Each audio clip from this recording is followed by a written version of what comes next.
It is 10 o'clock, so I think we're going to go ahead and get started.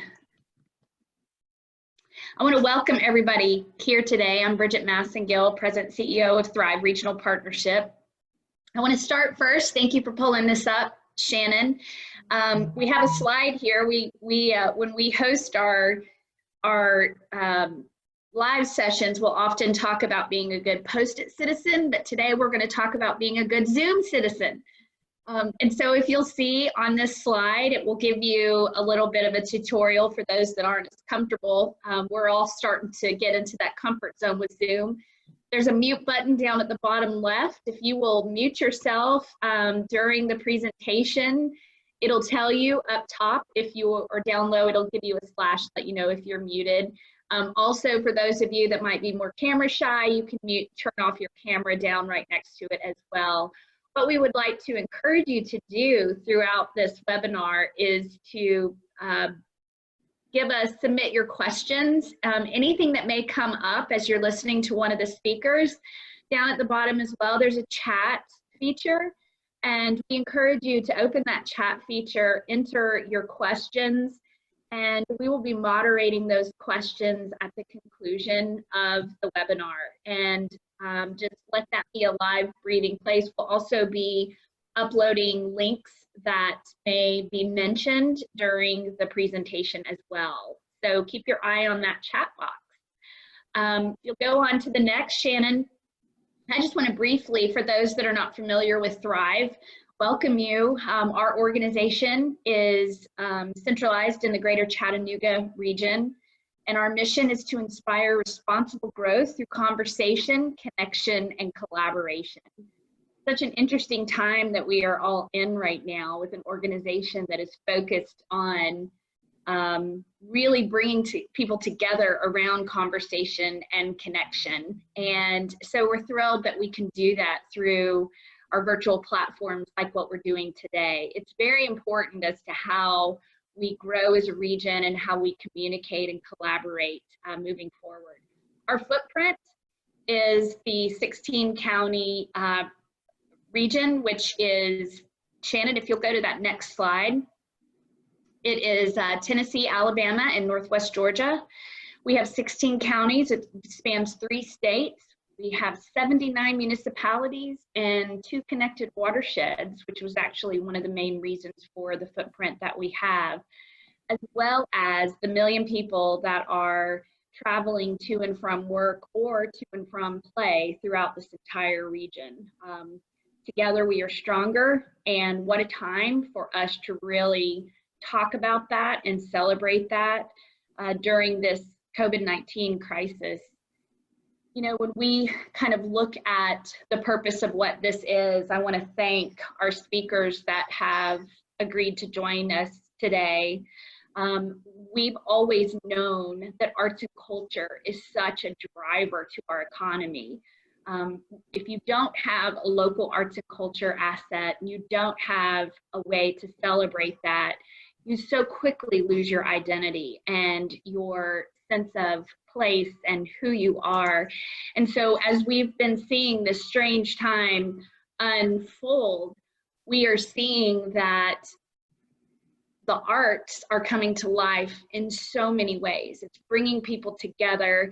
It's bringing people into a space that they're comfortable with, that feels like home. And so our presenters today, we've asked, you'll see on this slide, we're going to be hearing today from Amanda Brown, who is with the Creative Arts Guild in Dalton, Georgia, James McKissic, who's with ArtsBuild in Chattanooga, Tennessee, and then we will be hearing as well from Sheppard from the Athens Area Arts Council in Athens, Tennessee. And it's been exciting for us to see how each of these organizations have been finding ways to pivot in this time and finding ways to bring vibrancy to their community through leveraging the arts and culture that makes their communities unique. We wanted to give you all the opportunity to hear how they're doing that, to get some insight and inspiration, and then also give you a chance to ask any questions that you might have as well, which again, we'd like for you to do through the chat box. So with that, I am going to stop talking, and I am going to first turn the podium, the virtual podium, over to James McKissic. And James is the president of ArtsBuild, and this is an organization that has served the arts community for 50 years in Hamilton County, Tennessee. It has been amazing to see the growth that has happened. For those of you that are familiar with the Chattanooga area, it's phenomenal to see how arts have really activated the community, and exciting to hear from him now as to how arts is carrying this community and this region through this challenging time. So with that, James, I welcome you. Thank you for joining us, and we're going to turn it over to you to get started. All right, thank you. Thank you for this opportunity to share what we're doing at ArtsBuild and in Chattanooga to support our individual artists and also our arts organizations. And as you said, ArtsBuild has been around for actually 51 years now in Chattanooga. We focus on grant making. We have arts leadership programs. We do arts education in our schools and in communities. And we also focus on arts advocacy. And if you have any questions or want to learn more about ArtsBuild, you can visit our website. We're always working for more arts in more places for more people. So that's what motivates us.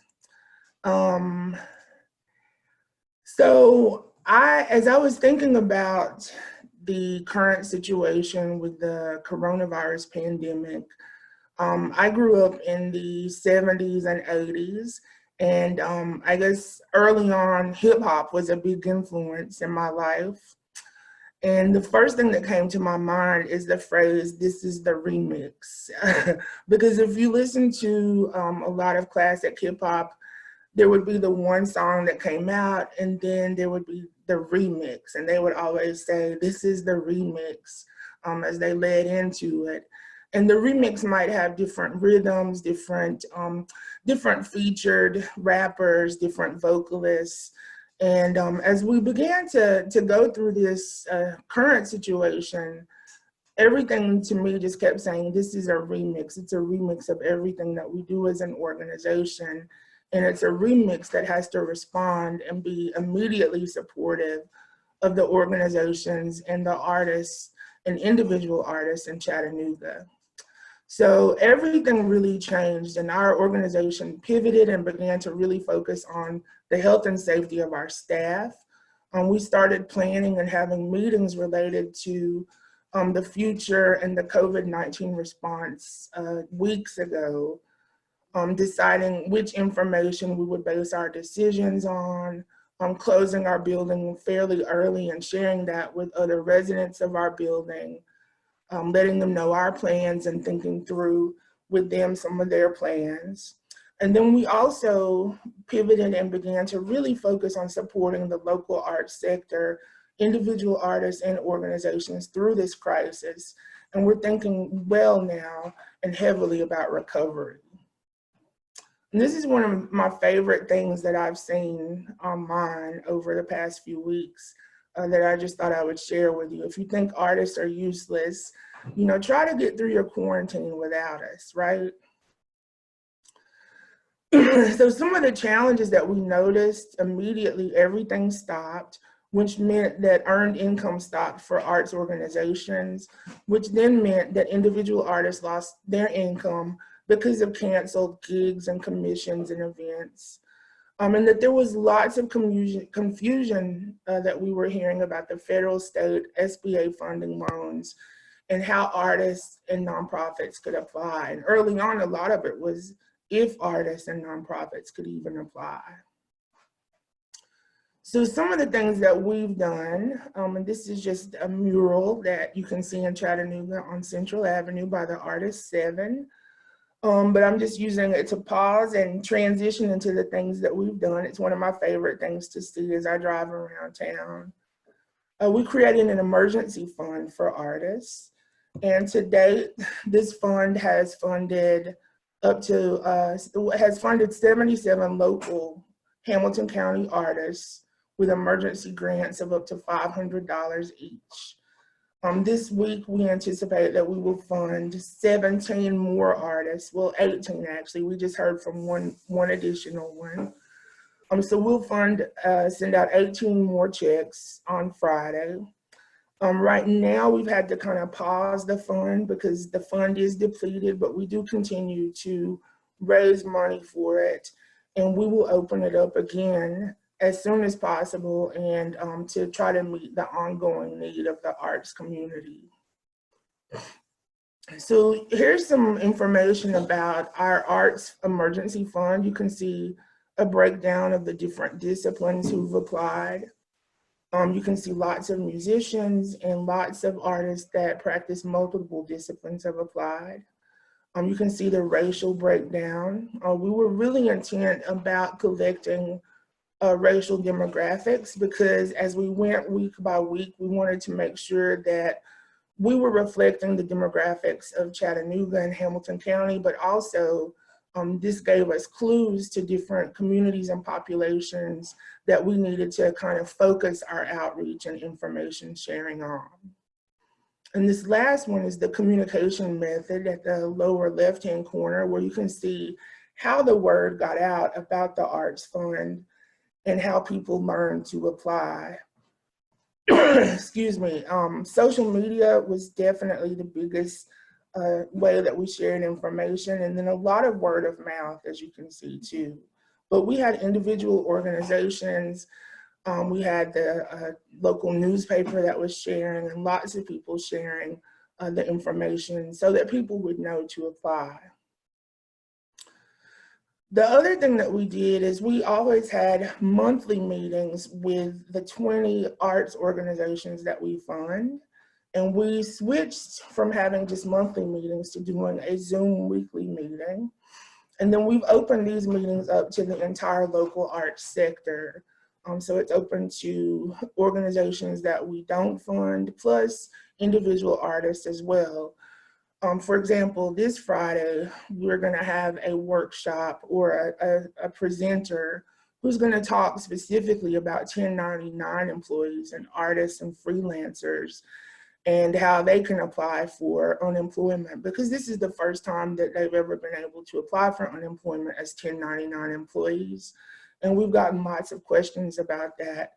So as we hear questions and learn what people want to learn about in the arts community in Chattanooga, we're trying to be really responsive and make sure that we use our calls, our weekly calls, as a resource to share that information. We also have been using our social media to amplify our arts organizations. And we've been sharing opportunities for fundraising. Many of them have pivoted to doing online things like master classes and classes online. We've been sharing local resources, some humorous posts, and also any information that we think that the arts community in Chattanooga could benefit from. And these are some of the posts that we've shared. You can see Glass House Collective was raising money for art packs for a local community, for the kids in the local community.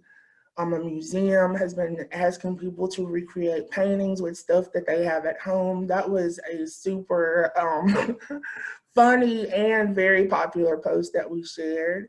You can see the director of our local boys choir who made a bagpipe out of, I think those are recorders and a plastic bag, very talented. And then other things like Strung Like a Horse, which is a local band. They actually hosted a online quarantine concert for us when we first announced our art emergency fund and helped us to raise money for that. So we're running the gamut. We have fun things, serious things, informational posts, and then just continuing to share and be a source of information for the local arts community. Another thing that we did is we made a Google Doc of local resources to share. And we've kind of extended that from just local resources to local and national resources. Here's what that looks like. My favorite thing though is every time that I open it, I see people in it using it, which kind of confirms that people are hungry for information. But we've divided this document into resource websites locally. So we have some from the Chamber, the Chattanooga Tourism Company, River City, United Way, and then we have national resources too, specifically related to the arts community. We have information about ongoing Zoom meetings that are happening locally that the arts community could log into. One of these is about small businesses, but so many of the nonprofits are able to apply for resources and qualify for the different resources that are out there. We've been encouraging people to jump on to the small businesses calls too. And then many organizations have wondered, how can we pivot and do our things online?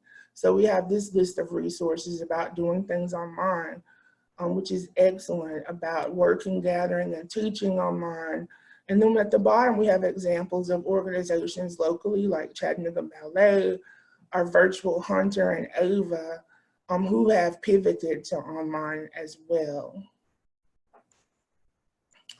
So we've been really focused on getting good information, and some of the sources that we've been using to get information and then to share are, of course, the Arts Commission, Americans for the Arts, our local enterprise center, which is part of our innovation district, the Chattanooga Travel Company, Arts Administrations of Color, and other sources of information. Once we find things, we share it, we spread the word, and encourage people to look into those. And although we are challenged by the crisis, we're really inspired by our local arts and culture community that we serve. They're doing great things, and they inspire us to keep doing great things too. And none of this would happen without the ArtsBuild staff. So I just would like to call out their names. Of course, me, James, Rodney, Sally, Caroline, Catherine, Sarah, and Miriam. They are the people who are every day making it happen remotely for us to be able to serve the arts community in Chattanooga. So that's that. If you have any questions, just let me know. Thank you so much, James. And we will definitely be taking questions at the end of this. So please feel free to keep adding those questions to the chat Zoom. So we're going to open it up after all three of our presenters are finished. So please keep them coming. I want to next introduce Lauren Sheppard. Lauren is with the Athens Area Arts Council in Athens, Tennessee. She is the executive director of the Athens Area Council for the Arts. This organization housed at the Arts Center in Athens, Tennessee. They celebrated 40 years in 2019. That's phenomenal. And they work daily to create opportunities for their rural community to experience and appreciate the art of all kinds. So with that, I want to thank you, Lauren, for joining us today. Lauren has also been in our Thriving Communities cohort, and we welcome you here, and I'll turn the virtual platform over to you. Good morning, everyone. I'm grateful to be included in this group of presenters and happy to share some arts community in this virtual platform this morning. As Bridget mentioned, we are an arts organization in Athens, Tennessee, serving our rural community and really the larger metropolitan region too for the last 40 years and for the last 14 years here at our Arts Center. We do a variety of arts programming. We kind of refer to ourselves as an umbrella arts organization. We do performing arts, visual arts, arts education in a variety of ways. This picture in the center of my screen is from Friday, March 13th, which was kind of the day that we as a board decided to proactively close to the public. As a public gathering space, we thought our first priority, as many of us have thought, is for the safety of our people, of our artists, and of our community.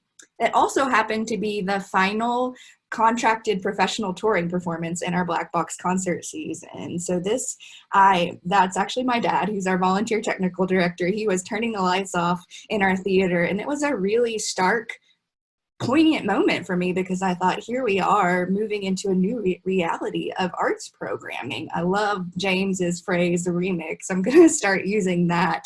But so on this Friday the 13th, interestingly, this is when we pivoted and started to think, okay, if we're a public gathering space serving our community through arts programming, how can we continue to do that? Of course. So how have we done that in the last 40 years? We have no fewer than 20 ticketed events annually, and each week we have at least 2 classes and workshops for a variety of age groups, as well as visual arts exhibits and classes in our local schools. There's a list of just a few of the things that were planned that had since have been postponed, and we're still kind of in a holding pattern of how and when are we going to reschedule those things. So we thought, in this time that we are pivoting, our priorities remain. We want to inspire our community through live music. We want to continue to engage and provide opportunities for artists, engage our families. We still are committed to teaching skills to help our community express and appreciate creativity. And of course, we want to provide opportunities for our local artists to generate revenue, particularly in this time where it's quite threatening. So we are artists and we're accustomed to improvising. So very quickly we thought, how can we continue to do these activities online and meet those priorities? So Tuesday, March 17th, Tuesdays is the day that I have my voice lesson. So I thought, why not stream this live through Facebook? Let me tell you, that was an interesting exercise in vulnerability for me.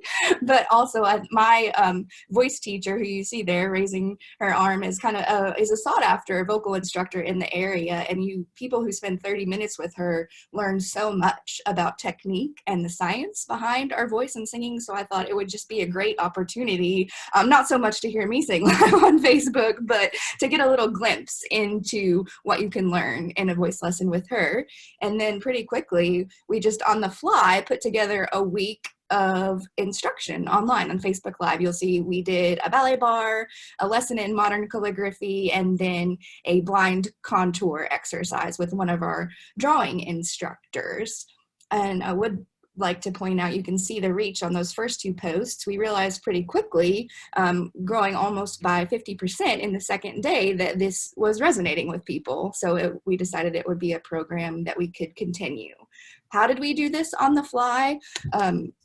Of course, engaging artists in our audience is something that we do. So it was a pretty natural shift in how are we going to continue to do that, and change the mechanism a little bit. Thankfully, our most important asset is, of course, artists. And we found that we had a lot of them who all of a sudden had a little extra time, but still had the drive and the desire to practice their art and share it with the community, because that's what we're driven to do as artists. And of course, it was helpful to me to have a staff that is young and tech savvy. And so you can pretty easily stream. The basic needs for that are an internet connection and a device with audio and visual recording. So, and thanks to platforms such as Facebook, it's pretty easy to go live and this sort of thing. So we decided at the end of our first week that we were engaging artists and families, and this was a program that we wanted to continue. We did step back a little and say, we started, it was improv, we were working on the fly, so we were like, okay, let's step back and be a little bit more strategic. We've got the engagement piece down, so how can we really amplify artists using this platform? We can use this as an opportunity not to only to expand our reach as an organization, but to help artists get more visibility for themselves. Definitely wanted to focus on how not only could we do live music and live educational opportunities, but turn that around as a way to get some tips or some income for our artists, and then make sure what we were doing wasn't becoming stale. Get some feedback on what people were interested in, and making sure we were having a variety of different media and different age ranges represented. So kind of our first step in our strategic phase was brand identity. That's something that's really important in all of our programs, is to create a visual identity, I think, because it adds an air of professionalism to what you're doing and recognition, and certainly helps with audience development. The good thing about that is you don't have to have a trained designer. I have one on staff and I'm very grateful for that. But there are many free resources such as Canva, canva.com. I've used that to create these slides. As evidenced by looking at these slides, I'm not a trained graphic designer, but you can do some pretty decent work using these. I also like to say that Canva is a fun tool for a boss trying to procrastinate and pretend that they're a graphic designer. But as you can see, we branded that live streaming program Live at the Art Center and started creating consistent media to promote that. We also, kind of a pain point in the second week of this program, was we closed to the public that first week before the CDC recommended it. And then in the second week, we shut down the Art Center completely. So we were like, okay, we've started this program Live at the Art Center, but we're not at the Art Center anymore, so what will we do? But then we kind of turned it around, and it actually was a cool opportunity to give local artists some agency. We allowed them to take over our social media accounts, and so Live at the Art Center became Live at the Art Center on Tour, which gave a way for our artists to drive traffic to their personal pages, to show some more personal resources, and to ask for tips. The duo shown there on the bottom left of the screen, Cody and Alex, they're a local group that streamed a live concert on their music page on a Friday and did our live concert as part of our program the following Tuesday. And during our live show, they tripled the revenue. So we were really excited to see that outcome so early on in our program. There are a lot of resources for that. We've mostly used Venmo and PayPal as a pretty seamless and user-friendly way to get some tips to these artists. Our second online program that we've launched in the last 3 weeks was kind of born of kind of the marriage of a personal and a professional priority of mine. The personal one being, I consistently have a concern about my connection with my device. I'd say a lot of us share that, because especially in this time when we are so physically isolated from one another, and even as arts organizations like mine are doing more and more online, I was worried about us being too connected to our devices and not authentically connected with one another. The professional priority being, as executive director, have been looking at our strategic priorities for the year and saying, okay, what are these goals that we can still work to accomplish while working remotely? One of those we set as an expected outcome at the beginning of our fiscal year was that we were going to double our social media followers. We have not achieved that goal yet, but that is something that we can very easily work toward in this time of social distancing. So this was kind of born of solving those two things. I thought, okay, I'm an optimist. I'm worried about the false connection born of our attention to our devices. So why don't we turn that around and use it as a way to stir up meaningful connection? Another objective of this was, I loved James' quotes about how could you survive quarantine without the arts. This was an objective of this too, was to draw everyone's attention to, hey, this is the arts that is sustaining us and helping our well-being. What are you reading? What are you listening to? What's helping you? And let's start a dialogue about this. So our resources for this program were much the same. As far as human capital, we enlisted the help of our board members to get the conversation going. We've been launching these daily writing prompts on social media, and then recommendations of books and albums and songs, and this is a daily thing. We wanted to take a more strategic approach to the planning from the outset. So we did set some objectives for this program before we launched it, with the expected outcomes of saying, okay, we're celebrating the arts and how they're supporting us through this time. So we'd like to see at least one weekly testimony regarding how the arts are helping an individual heal or sustain them through this time. We'd also like to see new participation from new patrons or people who aren't usual participators, and we'd like to see a 10% increase in our followers on Facebook. We've already seen great progress towards these goals, and it's really just exciting to see how grateful people are to use the arts as a form of connection. So I would encourage you to go to the Arts Center on Facebook. You can find us by using hashtag #MyArtsCenter. We'd love for you to participate in this conversation as well. We, as the local arts organization, we try to keep our finger on the pulse of other arts organizations in our community and what they're doing. So I wanted to share an example of some creative pivoting that was from someone, not us as an arts council. One of our community theater members founded a theater company last summer with a mission to celebrate Shakespeare in our rural community. So what began as a free summer production of Romeo and Juliet grew into a 501c3 with a governing board, and they announced a second season with a plan to do more performances and educational offerings in the summer of 2020. Their plan was to hold auditions in May for July performances of Shakespeare's Twelfth Night. So enter COVID-19 and suspended performing arts programs for the unforeseeable future. I really admire the leadership because they reacted very thoughtfully and proactively to adapt to their plans instead of just saying, oh, well, we'll just wait and see. They prioritized the safety of their performers and of the community, and they changed their show. They didn't change their show merely for the sake of changing it, but they were inspired by the present circumstances and also used it as an educational opportunity in the shift.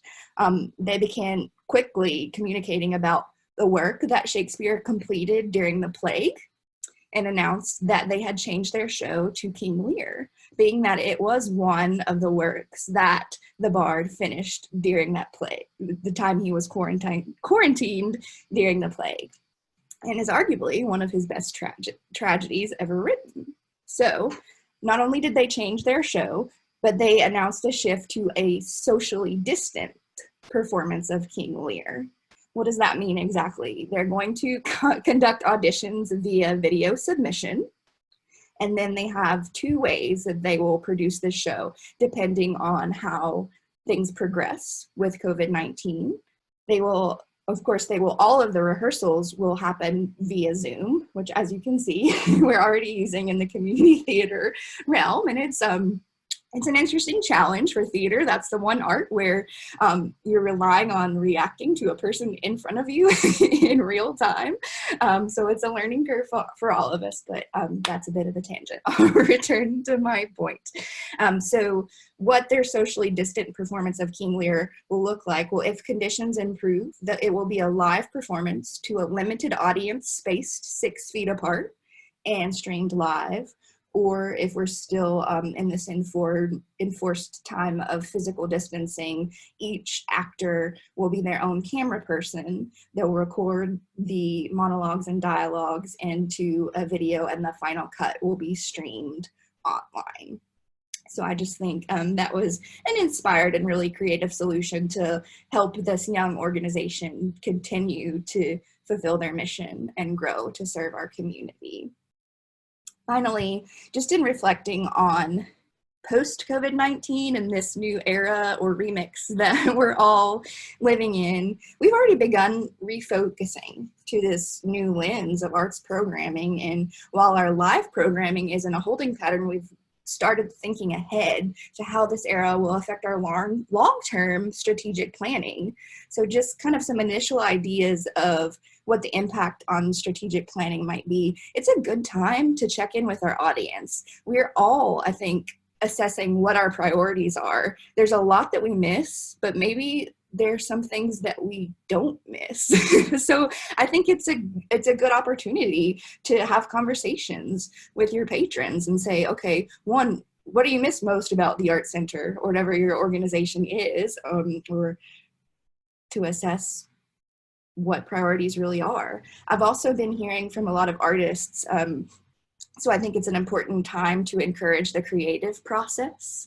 One of our community theater directors has an idea of a show that she wants to produce, in encouraging people to write monologues about their experience in quarantine. And you can make that into a show to tell our community's collective story.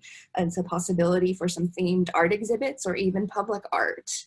And then finally, I think it's just a reminder to think critically about programs. We review our programs annually. So I think this will be an impetus to have a pretty serious conversation about restoration and the role that artists will play, both as individual artists and then as an organization. How can we help our community in a different way through the arts?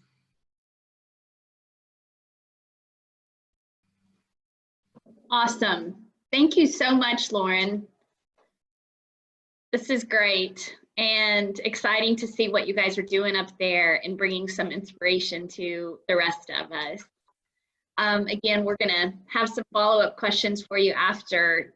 We're going to pivot now to Amanda Brown. So Amanda is the Executive Director of the Creative Arts Guild in Dalton, Georgia. The Creative Arts Guild is an organization that seeks to cultivate and sustain the arts in Dalton, Georgia, and its surrounding counties. They're doing amazing things down in Dalton, and we are just honored and privileged to have Amanda joining us today.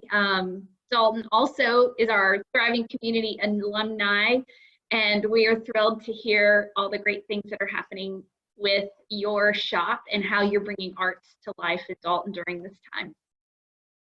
So I'll turn it over to you, Amanda. Wonderful. Well, I have to just say, I am totally inspired, James and Lauren, and this just goes to further my point of kind of the focus that we've chosen to take, which is that this is an opportunity for the arts. There is so much that we have not been able to plan for, and there's so much fear and anxiety. We are one of those. The Creative Arts Guild, yes, it's been in Dalton for 57 years, and we're kind of holding strong to that huge foundation of community support. It began as a grassroots community movement 57 years ago in 1963, and we believe in that foundation, both in the ways of support and patronage, and also in just having the faith that we will be able to continue this mission going forward. But there are a lot of unknowns. I mean, we are going through the confusion of the SBA funding and all of that for our organization, and with so much fear and anxiety for our community and our staff and our artists, we have really chosen to focus on the power. I can change my slide. It's frozen on me. Ruh-roh. Let's see if I can go back. Let's try again. Let's see if I can get back into it and allow me to do it this way. I'm sorry, one quick second. See if I can maybe it sat still too long. Aha. We have chosen the tagline long ago. Our mission is to cultivate and sustain the arts. And with so much unknown, we've chosen to work and focus on arts exposure and engagement. So one of the taglines we've worked with for many years, which I just love and could not be more powerful during this time, is to capture the power of the arts. So now, it really has been something within the first week. I mean, like Lauren was speaking to the dates and James about the time and the closure, that 13th was the same time we were having the same conversation. We did not make the choice to change and close anything until the 15th, but on the 15th, which was that Monday, we made an announcement about closure, and we filmed our first online session, which was just a video explaining that we were pivoting our programming and moving towards an online platform, and I'll explain more about that. But in the midst of all of this, I was watching my own feed and was just amazed and enamored by all of these musicians and artists that, and these are the famous guys, right, that were just completely quarantined and locked down to their households, and what they were choosing to do is to go live from their living rooms in their pajamas. And I thought, wow, this is an opportunity for arts to really have a different level of authenticity. And for us to really engage with artists on a deeper level. So that has been our platform. And these are some excerpts that were chosen, or I just pulled out of a newspaper article that we submitted to our local newspaper here in Dalton. And the reason we did that was to really draw attention for all of the artists and for arts as the bigger thing in our community and in the greater community of the world, to say, look, this is an opportunity for arts. This is where arts are the most powerful. So, you know, I just highlighted a couple of things, uncertain times like the present that offer the most opportunity for the power of the arts, from our imagination to envision, our hearts to create. So we're hopeful, you know, the arts have this intrinsic power that prevail in difficult times.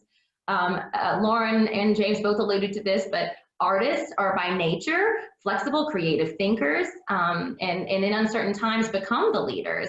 And the works that happen during these periods of time, as we look back in the moment, it's just created out of necessity in a lot of ways, a way to connect, because arts are the universal language for all of humanity. So a way to connect with people, especially in this time of social distancing, connecting and sharing on an emotional level is critical to how we work through this as a community. And then the arts transcend fear and restore hope.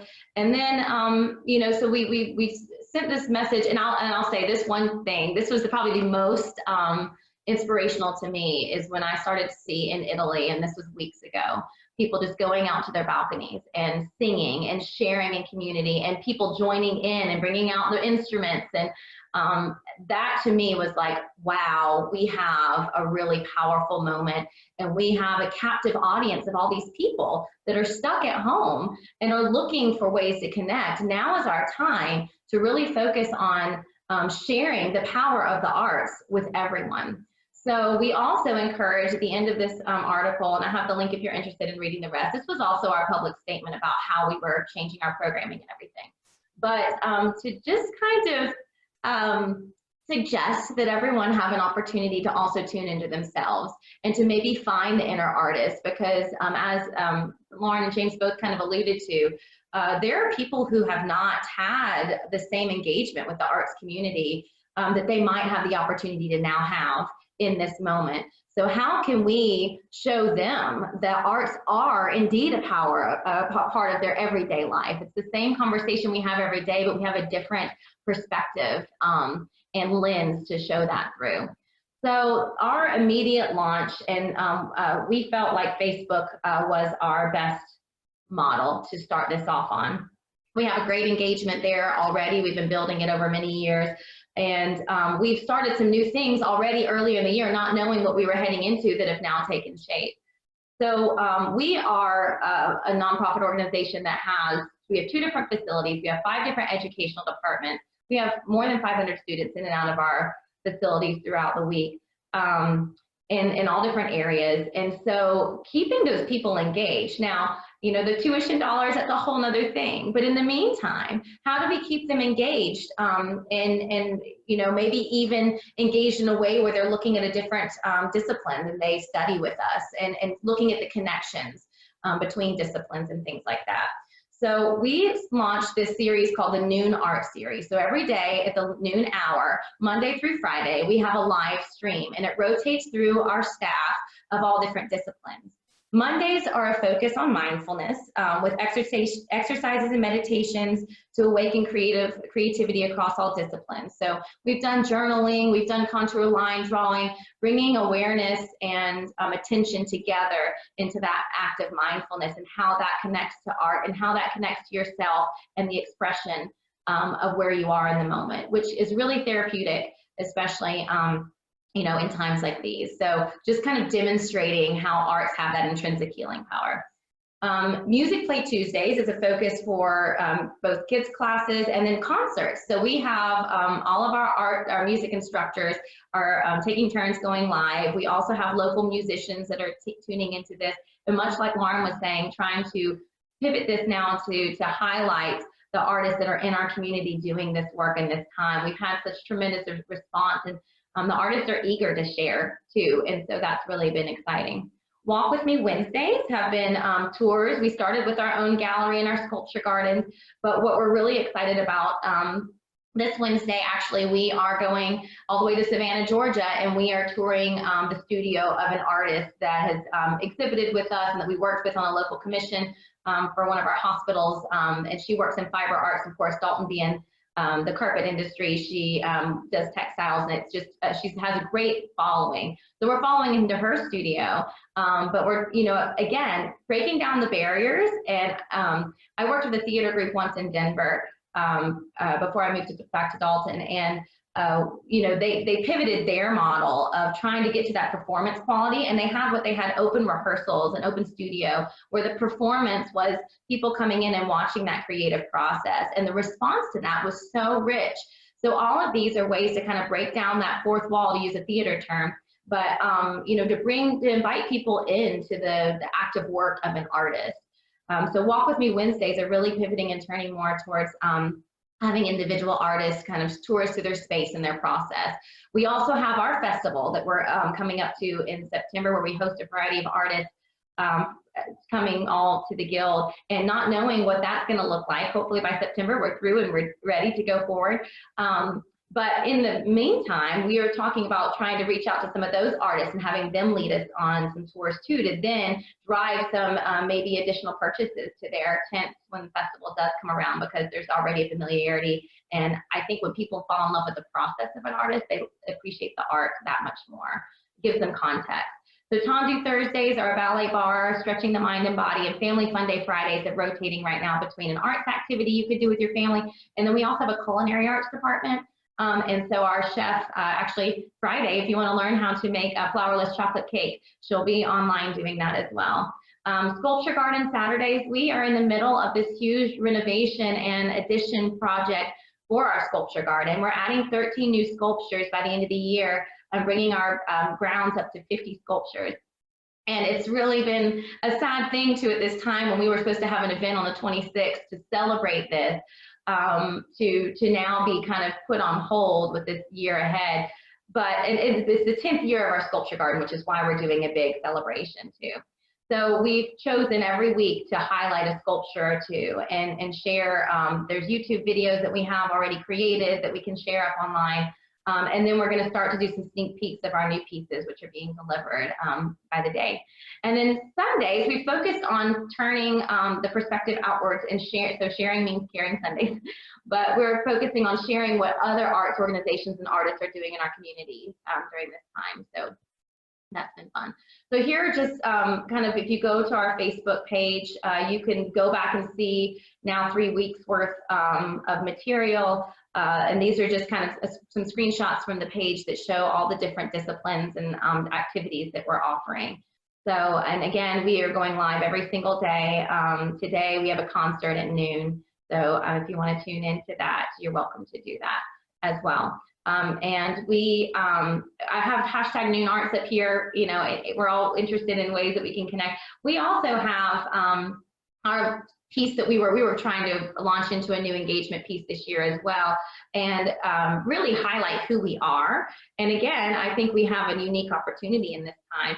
So our message for this year was, this is your guild. This is who we are. This is what we're doing. And it's really a get to know you on a deeper level, kind of motivated campaign. And so we're hashtagging everything at the end too with "this is your guild," so that people kind of get to know who we are and what we're about, and the kinds of things that we're offering. So here is another example. We are in the midst of lots of different classes, and of course we had one of the biggest recitals of the year is our dance recital that comes at the end of May, which has already been postponed due to all kinds of things. But you know, even the theater itself, you know, it's already made the call to postpone that. So we don't know what that's going to look like. So all of our dance instructors recorded every single recital dance for the whole recital and by class. So you can log on and follow along and practice your recital dance at home. So when we are together, we are committed to finishing the year together, whether that's in June or July. We will have this recital and give all the kids an opportunity to show what they've been learning. And in the meantime, there also are pre-recorded classes. So not only can they practice the recital dance, but they can sign in and do a Mom and Me ballet class all the way up through our dance company members.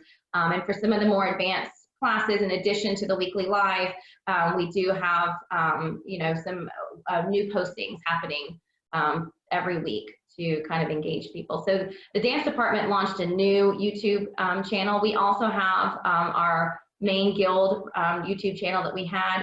already in existence that house a lot of our videos of our sculptures that now we're trying to re-engage and bring people to, because those were well done long ago. This is another thing, and we actually started this. This has been on our strategic plan for a few years now, but creating a home, one of the things I felt like when we were looking at our strategic planning, one part of our mission that I felt like we could be doing better was engaging our local artists and giving them some kind of community. So this has been a few years in the making, but ironically, right in January, we launched this new, what we're calling the Creative Circle. And there's a full creative circle, which engages all artists across all disciplines. And then each discipline is broken out into smaller circles. And we were hosting monthly in-person kind of meet and greet gatherings. But this is an opportunity for artists to gather. A lot of, especially visual artists, are working in their studios, kind of in a vacuum, in isolation, and they're looking for a way to come in and have community and get feedback and on new pieces that they're working on and whatnot. So we started in-person groups, but we coupled that with online Facebook groups. So this gives them an opportunity to engage in conversation that we lead and on their own. And it's been a really good platform for this time period. So we've pivoted the conversation and some of the things that are, this is just in the last week, these are a few things that are happening. So in the center, you have an artist who is speaking about the work that she's doing in this time and kind of the influence that it has on what's going on. We also have a couple posts about artists who wanted to make masks and engage in that way. And then I love the one too, because we are all, what can we as creative people, we're feeling pressure. We have this time, right? We've got to create, and it doesn't always just happen like that. So also offering the artist an opportunity, just a comforting piece that says, hey, you know what? If you don't create in this time, it's okay too. The creation, as artists, I believe will come. Just be in the moment, experience what's going on, and in some way the expression of what that is will come. But it's okay to come out of quarantine without having produced a novel, believe it or not. So we'll all be okay. But here, this is our visual arts group, and that's just an example of how the conversation has been led. We also have, turned a lot towards Zoom. Of course, all of our governance meetings and decision-making and staff meetings, all of that are happening very frequently and by Zoom. But we also are working on all of our music lessons. Those are private lessons, so those quickly changed over. Our group classes, we are problem solving through that now because dance and gymnastics are a little hard to teach without the equipment around. But we have, again, all of those have Facebook shares, and we actually have 2 other Facebook pages for those individual audience, our Guild Gymnastics page and our Creative Arts Guild and Valley Dalton Dance page. And then everything funnels back through our main page. So everyone has been active in creating content for their students that way. But again, now this next couple weeks, we just had meetings this week to how we can maybe translate some of that into some of the group classes and what that might look like. And some of the conversations that have come around that for art classes specifically, problem solving through how are we going to have the, maybe the supplies at home, creating a supply packet that then you can come and pick up, and then that is your packet for the entire 9 weeks or 8 weeks or 4 weeks or whatever we decide to make. And usually we have a 9-week program, but we're talking about doing the month of April and maybe the month of May, and what those, you have the materials to get you through all the activities for those weeks at home. And so things like that have been really, really helpful. Also, our online Facebook groups. We have had Zoom meetings. We had one the other night for our visual artists, and they gathered together, and just an opportunity to share what you're working on and share the experiences you're feeling, and then also just to let loose and just see where everyone is and have a conversation. So offering opportunities for artists to connect and share everything that they're working on and nervous about. Much like James was mentioning too, we have created an online, I love the Google Doc idea where everyone can go in and edit. I think that's fantastic. What we've done is gather a lot of digital resources. Anytime we're seeing, free streaming performances or, resources for doing activities at home, we've compiled this list. It's on our website, and the link will come to you. But we've done it by category, and then and we've also listed at the beginning that this is an ongoing process. And if anyone has more, we just want to be a resource to send people outwards. If anyone knows, if you guys know more, Sarah Murray, our marketing person, is the one kind of heading up that list, and her email is at the top of that email list and or of that website address. And she, again, would love to add more. And the focus of this is really trying to turn everyone towards, you know, what other people are doing out in the greater world with this time. So highlighting some of our other artists and arts friends and arts organizations in our area and beyond. We've really gone worldwide with some of this stuff. So then the conversation comes back to how do we bring this back together when we are all back together again. And again, we don't know when this is going to happen. It's kind of this fluid time now. We really have had to be really comfortable with living in the moment. But we are planning forward. One thing that we had actually already planned, and now it's just taking a whole new perspective. And someone asked, you know, are we going to continue this? I'm like, now more than ever, because it's a really interesting perspective in time. So we had already had this project planned. We're on May 7th. May is National Photography Month, and we were talking about doing a time capsule, and it kind of evolved into a time capsule. But the idea was creating a book and a gallery exhibit, but essentially the main purpose was the book. And that we would put cameras in people's hands. We would ask people to submit digital cameras from their, or photos from their phones. But basically from, you know, 12 a.m. to midnight on the May 7th, we want people from all walks of life, all different areas of Dalton, to take just snapshots with no real description, but send them in. And the whole book would encompass what a day in Dalton would look like from sun up to sundown. And we would curate this, put this into a book, publish it, and then have a coupling exhibit with it on May 7th of next year, which is our gallery opening in May, and have the books for sale at the time then. So now, you know, more than ever, I think this is a really interesting time to capture where we are now, and then a year from now to think about what this time looks like. And you know, we'll be in a different spot a year from now, and it'll be interesting to look back and have some reflection about it. We also have kind of wiped off our May and June gallery exhibit plans. To be fair to those artists, we didn't want them to not have the exposure. We talked about having those exhibits exist and doing the online tours, because those have been successful, but it's not quite the same as having, as an artist, if you're showing, you know, having someone go in and view and have the opportunity to purchase your work right there in person. So we've decided to postpone those exhibits to next year and reschedule. And in the meantime, we are planning for June, when we can come back together, having an opportunity to share what everyone's been doing during this time. So whether that is artworks that have actually been created, or even photographs of all this food that's being cooked and prepared. I mean, part of this is just a commentary about how this time is spent in community while separated.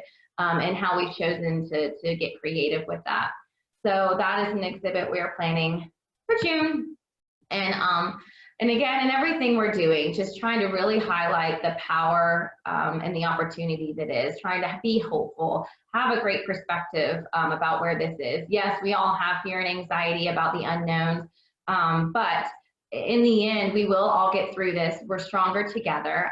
Building this network and this community helps to carry us forward. So just spending this time, we can't, of all the things we can't change, putting those aside for a minute and really just engaging in and loving and nurturing this love we all have for arts engagement and the power that it has for all of humanity. So just taking the time to share it with everyone. Thank you so much, Amanda. That was incredible and inspiring to me, and I know to so many others. I just want to thank again all three of you for keeping our spirits lifted, inspiring us, inspiring our communities, working to restore hope, and truly adding color to this dark time for so many. And just reminding us that we're all in this together, because yes, we are stronger together. I would love to, there's two critical questions I want to make sure that we get in before we finish. Donna Harrison, I think it was kind of answered in the text feed, but I want to make sure everyone saw that. This was for James McKissic. How can others join your weekly Zoom meetings? Is there a link or a way that they could participate? Oh, I'm so sorry. So yes, we send that to all of the arts organizations in Chattanooga and to all of the artists who've applied to our fund. But Bridget and Rhett, I can send it to y'all too, if you want to share it with the people who were on this call. That'd be great. I think it's very inspirational what you all are doing and providing. I think we're just trying to plan ahead because it's growing, and I think our Zoom account limits us to 100 people, so we might have to upgrade before Friday. Absolutely. I also, this question was for Lauren and Amanda from Kathleen Nolte. She was thinking that you guys are paying your artists to present classes and workshops online. If so, have your organizations decided to pay for this? Have you figured out a way to charge patrons for online content, or are your organizations absorbing the cost? Somebody want to start with that question first? Sure, I can start. So the people most of the people who are doing our noon arts are salaried people on staff. And as of now, we've paid everyone that's on our staff, even our contractors, for all of March. And now we're looking at April and what that's going to look like. But yes, for those hours that they're spending on those pieces, I mean, the salary people, it's worked in, and anyone who's doing that additionally, they're getting their fee for that piece. And, you know, we have recently actually, because that's been a big question, how do we turn it into a way that's sustainable? And again, we've kind of taken the perspective, this is our best marketing. In the end, you know, two months later, we might actually engage people during this process that then will join our programming that haven't had an opportunity or haven't seen what we're doing. And now they're on their couch, captive audience. Let's do the best marketing we can, so in 2 months from now, our classes are booming. So we've really invested in it that way.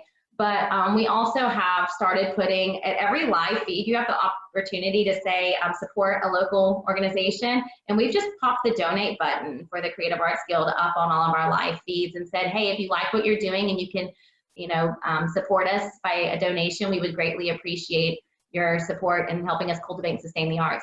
And we actually made $50 the other day. So yeah, it does, little pieces are coming in.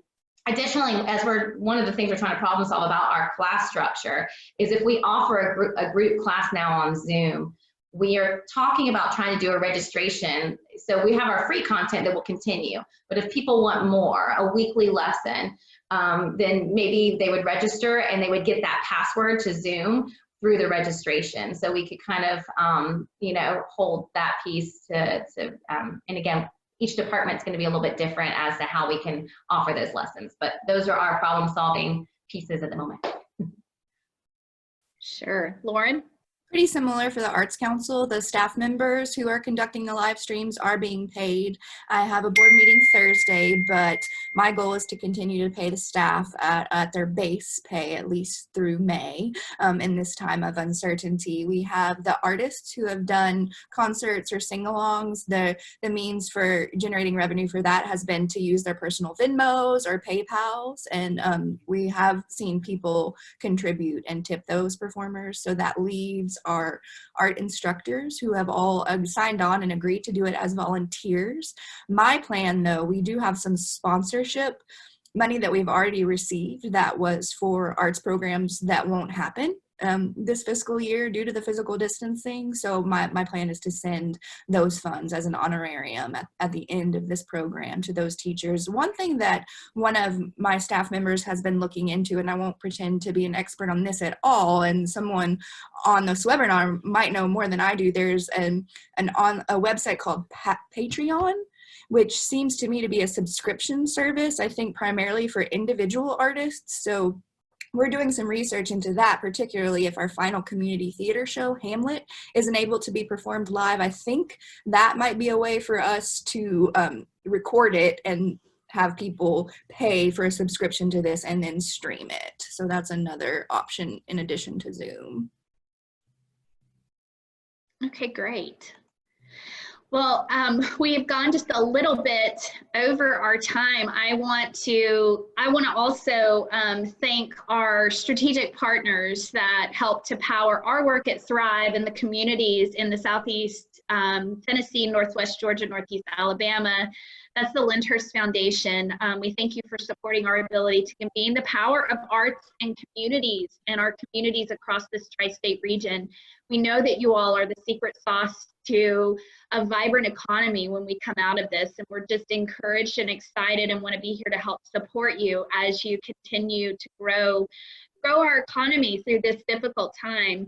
And then I also want to thank the Tennessee Arts Commission and the Southeast Tennessee Development District for being critical partners with us right now through this time. And we are just grateful for that. None of this would happen without the support of these organizations. So with that, we are going to be sending out, Kelly's already included a link in the chat, but we're going to follow up with everybody and send you a quick survey just to let us know your thoughts and any other topics that you would like to see us cover.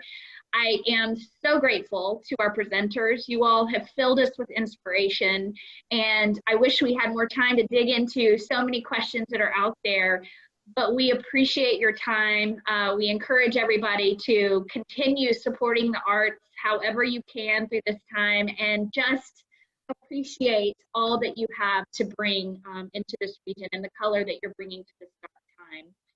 So with that, be looking for the follow-up email. And again, we appreciate your time and thank you for being a part of this. And we will look forward to the next time we get together. Thank you.